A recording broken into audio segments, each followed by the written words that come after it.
Mesdames, Messieurs, chers membres du jury, chers contradicteurs et chers publics. L'avenir appartient à ceux qui se lèvent tôt.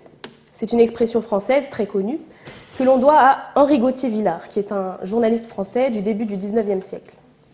Mais que signifie cette expression? À l'origine, elle vient du fait que l'électricité n'était pas très répandue à cette époque et que donc les personnes qui se levaient de bonne heure le matin avec le soleil avaient un avantage. Donc vous allez me dire, oui, mais maintenant on a tous l'électricité, donc on peut dormir. Et pourtant, cette expression est restée très utilisée. C'est l'une des expressions françaises les plus connues et les plus répandues. Analysons plus précisément les termes de cette expression. L'avenir est le temps futur. Et plus précisément, dans ce cas, c'est le sens de la réussite future. Le dictionnaire de l'Académie française donne l'exemple de la phrase « il n'a aucun avenir », c'est-à-dire qu'il ne va pas réussir sa vie, il va rater sa vie. Le verbe « appartenir » possède plusieurs définitions, mais celle qui correspond le mieux à son utilisation dans l'expression, c'est être à la disposition de quelqu'un, dépendre de lui. Le dictionnaire Larousse donne même l'exemple de la phrase « l'avenir appartient aux ambitieux ». On est donc sur la bonne définition. Donc d'après cette grande expression, la réussite future de quelqu'un dépend de si cette personne se lève tôt le matin. Autrement dit, on dispose de son avenir, on le contrôle, si on se lève de bonne heure le matin. Mais on peut aussi évoquer un sens plus imagé de cette expression. Se lever tôt peut, au sens figuré, signifier une personne motivée, une personne ambitieuse, une personne déterminée, car pour se lever le matin, il faut ce contrôle. C'est cette détermination pour lutter contre le sommeil. Je vais donc dès à présent vous montrer que cette phrase est véridique, et ce, peu importe le sens qu'elle prend. Certes, son utilisation a évolué avec le temps, il n'est plus question de la lumière du soleil, mais elle reste applicable de nos jours. Je vais donc vous montrer que l'avenir appartient à ceux qui se lèvent tôt, le matin, au sens propre, mais aussi à ceux qui se lèvent tôt, au sens figuré. Alors, pourquoi se lever de bonne heure le matin permet-il de contrôler son avenir? Pour le comprendre, il faut évoquer la philosophie stoïcienne. Le stoïcisme, c'est un courant de pensée qui croit au destin. L'homme doit donc accepter sa place dans le monde et se concentrer sur ce qu'il peut contrôler. Pour le stoïcisme, la sagesse, c'est de prendre soin de soi dans la pratique de la vertu et le rejet de ses passions. Et le sommeil excessif fait partie de ces passions à rejeter. Tout comme l'alcool, la drogue, c'est une addiction. Et il faut donc lutter contre pour pouvoir retrouver le contrôle de sa vie. Le fait de maîtriser son sommeil permet de mieux organiser ses journées, de se fixer des objectifs et d'être plus motivé pour les atteindre. Alors que le sommeil excessif va engendrer la fainéantise. Contradictoirement, plus on dort et plus on a envie de dormir, plus on est fatigué, et donc moins on est motivé et moins on est productif. Ça entraîne aussi une perte de temps énorme. La vie est courte, mais elle l'est encore plus lorsqu'on se lève tard. Le temps de sommeil du matin est un temps perdu, donc la journée est beaucoup plus courte. Par conséquent, on repousse les choses au lendemain, et donc au final rien n'est accompli. Le temps passé à dormir le matin est un temps précieux, car c'est un moment de silence, de calme, un moment où on est seul, et donc c'est le moment de la journée le plus propice à la productivité. Le réveil de bonne heure est donc synonyme d'une multiplication de la productivité. C'est donc en lien direct avec le contrôle de son avenir. On a plus de temps pour se cultiver, se renseigner sur les opportunités relatives à nos projets futurs, plus de temps pour faire les démarches relatives à l'atteinte de nos objectifs. Par exemple, une personne dont le but est de devenir un grand magistrat aura plus de temps pour lire, pour s'instruire, pour explorer la culture juridique, pour chercher des stages, les concours, les masters, les prépas, etc. Et ce gain de temps booste par la même occasion son ambition. Plus on a le temps de faire des choses, plus on a envie de faire des choses. Alors que si cette personne se levait tard, ça la rendrait fainéante. Et donc, elle n'aurait pas le temps, elle n'aurait le temps que de faire le minimum. C'est-à-dire préparer vite fait ses TD, relire le cours, et la journée est terminée.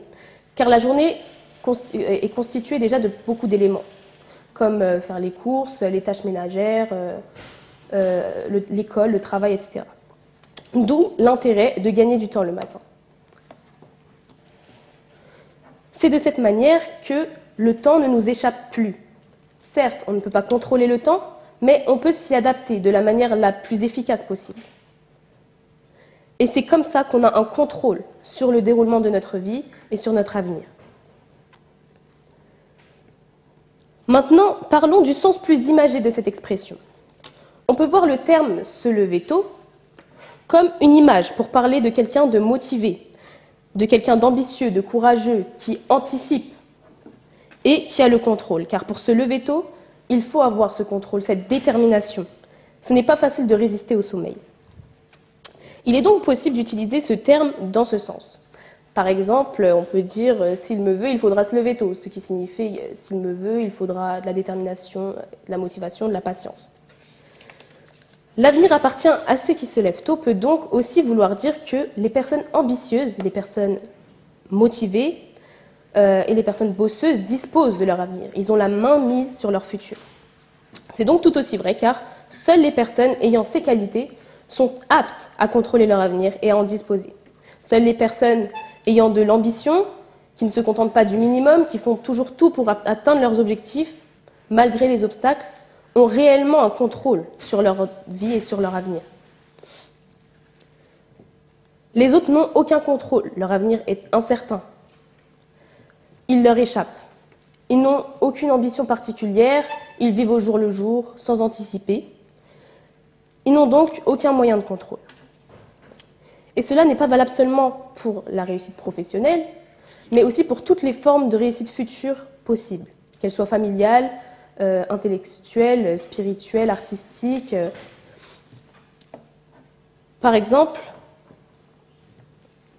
si notre vision de la réussite familiale, c'est le mariage, il faut tout faire pour être une bonne personne et pour chercher la bonne personne. Et tout faire pour bien éduquer ses enfants. Autre exemple, si pour nous la réussite culturelle, c'est de connaître son histoire, de parler plusieurs langues, il faut tout faire pour y parvenir.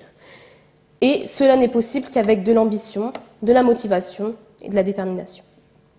Je conclurai en disant que pour pouvoir choisir son avenir, contrôler son futur, il faut se réveiller de bonne heure le matin pour maximiser le temps dont on dispose dans la journée et ainsi avoir le contrôle sur le déroulement de sa journée et donc de sa vie et de son futur.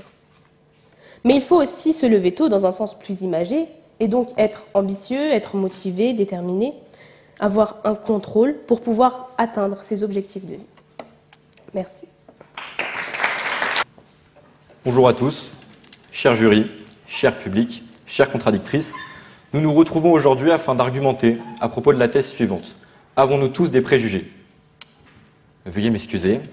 Étant donné que je me suis levé tôt ce matin, votre présence à tous, ainsi que le regard presque stressant du jury du jour, vont très vite me réveiller. En effet, et pour ma défense, tout comme certainement vous le savez tous, les partiels sont une période pouvant assujettir les étudiants à un stress, légitime ou non. Et comme vous le savez aussi, la fatigue facilite les confusions de l'esprit. Alors, sauf erreur de ma part, nous allons argumenter à propos de la thèse suivante. L'avenir appartient-il aux personnes qui se lèvent tôt? Je vais donc dépendre le nom, car comme vous le savez, le facteur sommeil aura toujours la primauté sur X efforts fournis. En effet, pour faire survivre l'exemple des partiels, une période pouvant à nouveau assujettir les étudiants à un stress qui peut être légitime ou non, il est courant d'entendre ce puissant adage. Mieux vaut un sommeil sincère que des révisions hypocrites. D'ailleurs, c'est un grand sage dénommé Yann Molnar, dans le public actuellement, qui m'a fait adhérer à cet adage en veille de galop d'essai de droit administratif, croyez-le ou non. Premièrement, il faudrait définir les termes du sujet donc. Pour l'Académie française, l'avenir serait ce qui est dans les temps à venir / une situation future. L'avenir est donc, par définition, opposé au passé. Cette notion d'avenir est donc nécessairement intangible. Personne n'a jamais été détenteur de son avenir dans le creux de sa main. Mais alors, qu'est-ce que avoir un avenir? L'expression avoir un avenir se réfère généralement à la perspective d'avoir des opportunités, des succès, des développements positifs dans sa vie future. Cela peut englober donc plusieurs aspects tels que la carrière, les relations personnelles, la santé, mais aussi d'autres domaines. Maintenant que l'on sait ce que veut dire l'avenir, mais aussi avoir un avenir, on pourrait légitimement se questionner à propos du lien non pertinent de cette citation. En quoi se lever tôt, dans le sens de cette dernière définition, permet d'avoir un meilleur avenir? Même d'avoir un avenir de manière générale. L'avenir appartient à ceux qui se lèvent tôt. Je vais me permettre de faire une généralité, mais nous avons tous déjà entendu ce dicton, que ce soit par un ascendant, un descendant, un enseignant, des amis proches, des partenaires amoureux, tout aussi proches eux aussi, mais toujours d'un ton moralisateur. Cette phrase est donc citée pour promouvoir les soi-disant bienfaits de se réveiller tôt. Or, dans son essence, pourquoi cette phrase est-elle aussi célèbre? Comme vous l'avez dit, chère contradictrice, cette expression a été créée par Henri Gauthier-Villard, sous le pseudonyme Willy. Cette expression de son temps était donc utilisée pour parler de l'éclairage urbain existant, mais peu répandu à la fin du XIXe siècle. Car la raison derrière cette phrase serait que ceux qui se levaient tôt avaient donc l'avantage de profiter de la lumière du soleil. Mais aujourd'hui, grâce notamment aux prouesses techniques de Thomas Edison, qui a déployé avec succès le premier réseau d'éclairage électrique à incandescence dans le quartier financier de Manhattan à New York en 1882, nous n'avons donc plus cette nécessité de se lever forcément tôt afin de profiter d'une lumière que nous avons tous à portée de main. Revenons plutôt à la base du sujet. Pourquoi cette expression est-elle utilisée aujourd'hui? Quelle est sa légitimité du temps de la maximisation des sociétés humaines et donc, par extension, des divergences de calibrage du repos? Car nous le verrons, la nuit ne veut pas dire repos, tout comme réciproquement, la journée ne veut pas dire activité. L'avenir appartient à ceux qui se lèvent tôt. Ce proverbe suggère donc que les personnes commençant une journée tôt, ou bien étant actives tôt, ont de meilleures chances de réussite dans la vie. Mais qu'est-ce que la réussite dans la vie? Il existe deux majeures conceptions de réussite. Premièrement, l'épanouissement professionnel, donc c'est la perspective ou possibilité d'avoir un avenir réussi, épanouissant ou prometteur. Cet épanouissement professionnel est donc l'expression de perspectives futures positives, s'incarnant en la réalisation d'objectifs, la connaissance du succès dans des domaines qui peuvent être personnels ou professionnels. Et deuxièmement, vivre heureux, donc de manière plus simple, la perspective d'être empli de bonheur, de satisfaction et de bien-être. C'est la recherche ou la réalisation de moments positifs, de relations amicales épanouissantes. En bref, c'est un équilibre global en différents aspects de la vie. En définitive, la réussite dans la vie n'est pas liée simplement au fait de se lever tôt, mais c'est le résultat de différents facteurs comme la persévérance, la résilience, la productivité et la créativité. Factuellement donc non, l'avenir n'appartient pas aux personnes se levant juste tôt. Comme le disait un anonyme, ce n'est pas en se levant tôt que l'on crée l'avenir, mais en utilisant le temps dont on dispose de manière significative et inspirante. Concrètement, l'utilisation du temps prime sur le fait de se lever tôt et donc par extension, l'utilisation du temps prime sur sa quantité. En effet, une journée complète est égale à 24 heures en raison de la façon dont notre planète, la Terre, tourne sur son axe. Cette mesure d'une journée remonte d'ailleurs à l'astronome grec Hipparchus au IIe siècle avant notre ère. Cette journée de donc 24 heures est la même pour tout le monde, peu importe l'endroit, que les hommes avec un grand H utilisent de manière différente en fonction notamment des horaires de jour et de nuit. Prenons notre sujet d'aujourd'hui à une plus petite échelle, par exemple, simplement la France métropolitaine. Si on prend l'exemple d'une journée classique, d'après les normes de sommeil et de réveil, basées sur le jour et la nuit, une personne s'appelle Y. Y se réveille à 7 heures pour se préparer, est en cours de 8 heures à 11 heures, puis de 14 heures à 18 heures, s'endormira par la suite à 23 heures. On peut donc dire que la journée de Y est composée de 16 heures d'activité, de 7 heures à 23 heures. Après, une autre personne, sortant du schéma classique basé sur le jour et la nuit, s'appelle Z. Cette personne Z se réveille à midi, travaille de 14 heures à 21 heures, pour enfin s'endormir à 4 heures. Sa journée est aussi composée de 16 heures d'activité, une productivité égale pour une heure de lever différente. De plus, certaines personnes travaillent de nuit. Mon ami s'appelle Simon. Il travaille à Siemens, au Havre, le centre névralgique du programme éolien en mer français. Là-bas, il suit les horaires de 22 heures à 6 heures du matin. Il travaille de nuit car, premièrement, il est courageux. Ce calme nocturne, pour lui, il le préfère, mais aussi pour cette prime de nuit, bien nommée et justifiée parce que ces horaires ne sont pas adaptés à tout le monde. En définitive, une journée est composée de 24 heures pour chaque personne, que l'on se lève tôt, que l'on s'endorme tôt ou que réciproquement on se lève tard et l'endorme tard. Cette journée vécue, c'est donc le résultat d'un agencement et d'une organisation différente, même si il existe un rythme biologique à respecter ainsi que des préférences sur les heures d'activité optimales. Certaines personnes seront plus productives le matin, ou de nuit, indépendamment de l'heure de réveil. Il faut donc rechercher ce qui fonctionne le mieux pour chacun et ainsi dépasser cette idée reçue de « l'avenir appartient à ceux qui se lèvent tôt ». La recherche de ce succès, en ces différentes conceptions relevant de l'appréciation de chacun, dépend donc de plusieurs facteurs. Il n'existe aucune formule unique. On sait donc maintenant que l'avenir n'appartient pas à ceux qui se lèvent juste tôt. Ce qui prime en vue d'un bel avenir, quelle que soit sa conception, c'est la qualité et la manière d'agencer ce temps éveillé. Par extension, se lever tard ne signifie pas nécessairement une vie ratée ou moins réussie. Tant que l'on est conscient de ses responsabilités, que l'on soit étudiant, professeur ou plus largement salarié de la vie active. L'avenir n'appartient donc pas à ceux qui se lèvent tôt. L'essentiel est de trouver, encore une fois, une certaine régularité dans les heures de sommeil, un rythme de vie qui nous convient. Il doit quand même exister des heures de détente et de loisirs également, peu importe l'heure de réveil. Car en effet, certaines personnes sont plus créatives et productives la nuit. De plus, si l'on se borne seulement à « l'avenir appartient à ceux qui se lèvent tôt », il y a nécessairement une possibilité de manque de sommeil accru, menant à une dépression, un burn-out, ce qui serait contre-productif en vue d'atteindre l'avenir cité par le sujet. Comme le disait Honoré de Balzac, un écrivain français du XVIIIe siècle, « Le sommeil est le sanctuaire de l'homme, sa forteresse inviolable ». En effet, le sommeil joue un rôle crucial dans la santé de notre corps, qu'elle soit mentale, émotionnelle ou physique.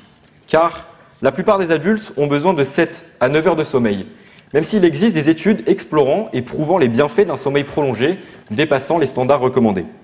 Une étude de 2010 de la revue Sleep suggère qu'une période de sommeil prolongée peut être associée à de meilleures performances cognitives, donc notamment une meilleure mémoire ou une facilité à résoudre des problèmes. D'ailleurs, on pourrait presque dire que l'avenir appartient aux personnes qui dorment beaucoup. D'un point de vue de santé cardiovasculaire, des recherches démontrent que plus de sommeil entraîne moins de risques de maladies cardiovasculaires, ce qui, à nouveau, est favorable en prenant en compte la terminologie du sujet avec le mot « avenir », car ce genre de maladie limite l'avenir. Enfin, il est prouvé que plus de sommeil entraîne nécessairement une meilleure résistance aux infections, renforçant notre système immunitaire. C'est donc pourquoi l'avenir n'appartient pas aux personnes qui se lèvent tôt. Après donc avoir démontré la théorie de pourquoi l'avenir n'appartient pas forcément à ceux qui se lèvent tôt, place à la pratique. Comme le disait Raymond Vincent, un résistant de la Deuxième Guerre mondiale, l'avenir appartient aux audacieux. Il appartient à ceux qui cherchent, à ceux qui prennent des risques. Cette prise de risque peut être caractérisée à travers des exemples de différentes personnes ayant dominé leur avenir, même en se levant tard, ou tout du moins pas forcément tôt. Des personnes donc considérées comme ayant réussi leur vie d'après des normes sociales en vigueur. Premièrement, Winston Churchill, l'ancien célèbre Premier ministre britannique qui était célèbre pour se lever tard et travailler fréquemment jusque tard dans la nuit. Il recevait même des rendez-vous en étant toujours couché. Deuxièmement, Barack Obama, lui, se considérait comme un oiseau de nuit en raison de ses habitudes de travail nocturne, mais aussi Bill Gates, le cofondateur de Microsoft, qui déclarait, lui, préférer rester éveillé tard pour lire et réfléchir, mais aussi Mark Zuckerberg, Elvis Presley. La liste est vraiment longue. En conclusion, après avoir examiné attentivement le dicton « l'avenir appartient à ceux qui se lèvent tôt », il est clair que cette affirmation n'est pas universellement applicable. Tout d'abord, l'origine historique de cette expression, liée à la disponibilité de la lumière du soleil, à une époque où l'éclairage artificiel était illimité, n'a plus autant de pertinence dans le monde moderne. Car on a beau entendre dire « l'avenir appartient à ceux qui se lèvent tôt », Francisco de Paula Fernández, un écrivain espagnol du XXIe siècle, nous indique que ce n'est pas parce qu'on se lève tôt que le soleil se lève plus vite. De plus, l'idée que le succès dans la vie dépend uniquement de l'heure à laquelle on se lève est vraiment simpliste, ne tient pas en compte des multiples facteurs qui influent nécessairement sur la réussite individuelle. Il est donc véritablement inapproprié de limiter cette réussite à une simple question d'horaire de réveil. Le sommeil est la nourriture de l'enfance, le réconfort de la jeunesse et la consolation de la vieillesse. Pas mal.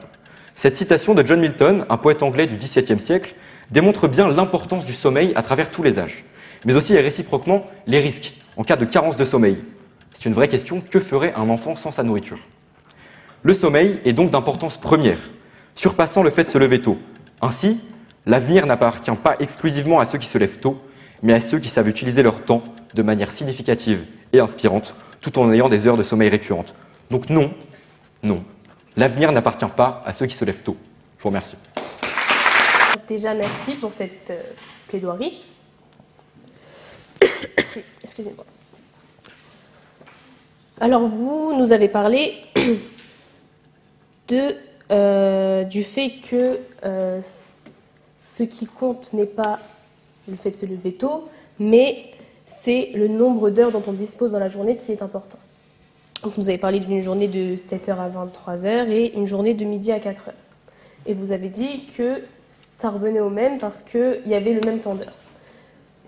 Le problème, c'est que vous oubliez que dans la journée, il y a des heures qui sont beaucoup plus propices à la productivité. Et ces heures du matin sont très importantes. De plus, les horaires du soir sont pas inutiles, mais elles ne sont pas aussi importantes car, par exemple, dans la journée, vous pouvez sortir, alors que la nuit, vous pouvez sortir, mais il n'y aura pas grand-chose à faire. Vous ne pouvez pas aller à vos rendez-vous administratifs ou vous ne pouvez pas aller à la rencontre des gens. Donc, ce sont des heures qui ne sont pas très importantes. Ensuite, vous avez parlé du travail de nuit. Alors oui, le travail de nuit existe, mais s'il est payé plus, c'est qu'il y a une raison. On est plus payé lors du travail de nuit, car ça bouleverse le rythme de la vie, de sa vie. Et donc, c'est beaucoup plus handicapant dans la vie de travailler la nuit. C'est pour ça que le salaire est plus élevé. Ensuite, vous avez dit que se lever tard ne veut pas forcément dire que l'on rate sa vie. Et je suis complètement d'accord avec vous. Mais vous avez oublié un détail important dans l'expression, c'est « appartient ». Alors oui, les personnes qui se lèvent tard peuvent réussir leur vie, mais ce n'est pas grâce à eux, ce n'est pas grâce à leur travail, ce n'est pas grâce à la façon dont ils ont organisé leur vie, mais plutôt grâce à des opportunités, grâce à des chances qu'on leur a données. Ce ne sont pas eux qui ont la main mise sur cet avenir. Ils ne font pas en sorte de réussir leur avenir. Ensuite, vous avez parlé du sommeil, qui est à privilégier par rapport à l'heure du lever. Alors, le fait de dormir beaucoup n'est pas incompatible avec le fait de se lever tôt. Il suffit de se coucher un peu plus tôt. Et donc, en effet, c'est contre-productif de dormir tard et de se lever tôt, parce qu'au final, on est fatigué. Mais si l'on se couche plus tôt, étant donné que les heures du soir ne sont pas les plus importantes, et qu'on se lève plus tôt, eh bien, ça change la donne.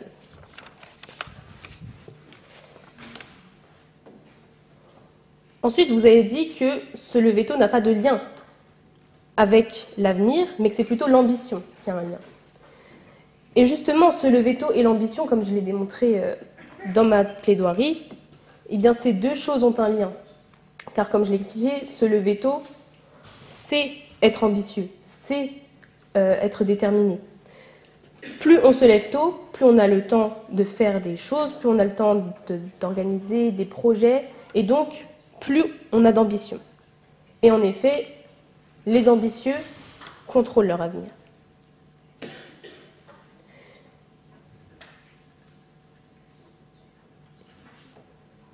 Et bien évidemment, vous avez dit que le seul fait de se lever tôt n'est pas le seul facteur pour disposer de son avenir. C'est exact, mais l'expression dont on parle aujourd'hui ne dit pas le contraire. Ce n'est pas parce qu'on se lève tôt que forcément l'avenir nous appartient. Évidemment, il faut savoir disposer du temps dont on dispose, il faut savoir comment organiser ses journées, mais ce n'est pas en contradiction avec l'expression dont il est question. Merci.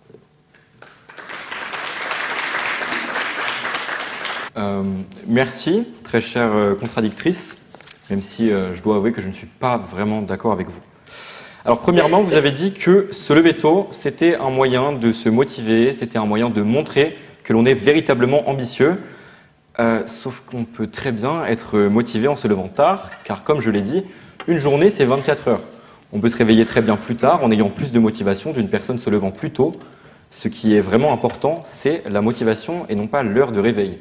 Tant que l'on a un schéma récurrent, des heures de sommeil récurrentes, et qu'on dort assez, eh bien, la motivation reste la même. Ensuite, vous avez dit par rapport au stoïcisme que se lever tôt, c'était par rapport à ce qu'on contrôle, et vous avez dit que le sommeil excessif était une addiction. Alors, je l'ai dit aussi, mais ce n'est pas vraiment une addiction, car c'est un moyen de résoudre plus de problèmes, baisse aussi les risques de maladies cardiovasculaires, et c'est aussi un moyen d'avoir une meilleure résistance aux infections.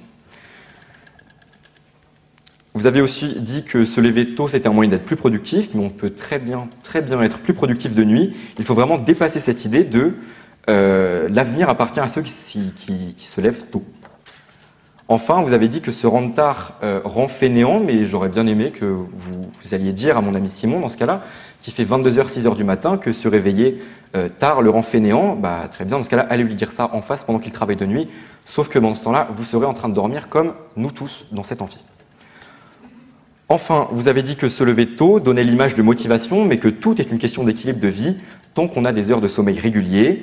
Vous avez aussi dit que se lever tôt, c'est pour avoir plus de projets, mais dans une journée, il y a toujours 24 heures depuis très longtemps. C'est juste le résultat d'un agencement différent. Enfin, vous avez dit que c'était plus handicapant de travailler la nuit, mais dans la majorité, c'est souvent un choix. Je vais me permettre de reprendre l'exemple encore une fois de mon ami Simon, le pauvre. Mais c'est encore une fois son choix. Il préfère travailler de nuit. Il est insomniaque par nature, plus actif de nuit, donc il préfère travailler de nuit. Et en plus, la prime de nuit, vous avez dit que c'était, je ne sais plus vraiment, mais en tout cas la prime de nuit, c'est vraiment, en fait on est payé plus parce que c'est pas adapté à tout le monde. Tout le monde n'est pas adapté à travailler de nuit, tout comme tout le monde n'est pas adapté à se réveiller tard ou forcément à se coucher tôt par exemple. Voilà, merci.